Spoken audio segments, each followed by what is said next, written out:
Joining us now to talk more about the implications of this is Sami Nader, Director of the Levant Institute for Strategic Affairs, and he is live in Beirut now. Thanks very much for being with us. So first off, where in your assessment does this leave? Where in your assessment does this leave Hamas as a resistance movement? Definitely. I mean, the killing of Mr. Sinwar was a heavy blow. And this is in addition to the killing of Mr. Haniyeh, Mr. Daif, all these leaders whose role was key as Hamas leaders for the last decades. And definitely this will leave a big vacuum. But this does not mean that Hamas is totally eliminated. I think there is a vacuum, and this vacuum will be filled, maybe not in the very short term, because Hamas keep its very idea, its mission alive, especially among its supporters. There is no indication that the level of support for Hamas among the Palestinian people has significantly declined. But there is definitely a vacuum at the level of leadership after this decapitation. And in my view, there is a new generation that will be put in place, a new hierarchy, maybe not in the weeks to come, but definitely in the months to come.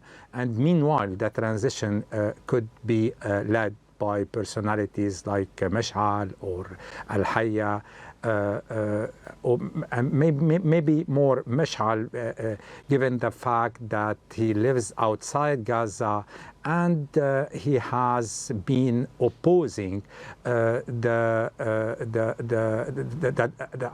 direction that Hamas took lately to get closer to Iran.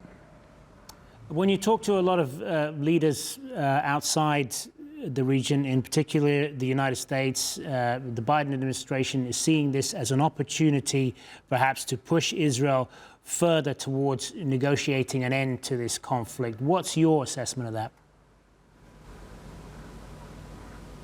Yeah, we have heard like the President Biden, the French president, but I think the world leaders have been very quick in seeing in this killing an opportunity for peace, especially that lately the whole dynamic of the conflict drastically changed, and the center of gravity went from Gaza to the north, to an open war with Hezbollah that is part of a direct war between Israel and Iran. So the center of gravity has shifted drastically, and the whole war dynamic has shifted, and especially that now everyone is observing what will be the retaliation of Israel inside Iran. It's not a question of if, it's a question of when, and what will be the American role in such a retaliation. Meanwhile, there is a direct, harsh war unfolding between Israel and Hezbollah, and I'm seeing no indication that Israel will stop pressuring Hezbollah, especially that lately the balance of power tilted in its favor. And one has to keep in mind the personal calculation of Mr. Netanyahu.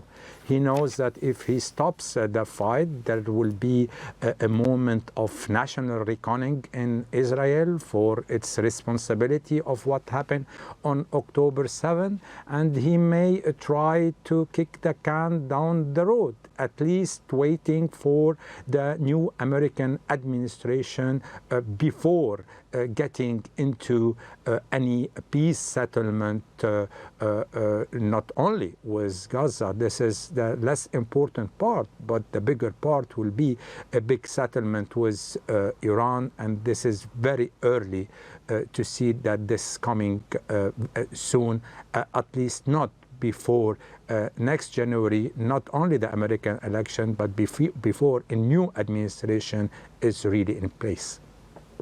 Good to talk to you. Sami Nader joining us there. Appreciate your analysis.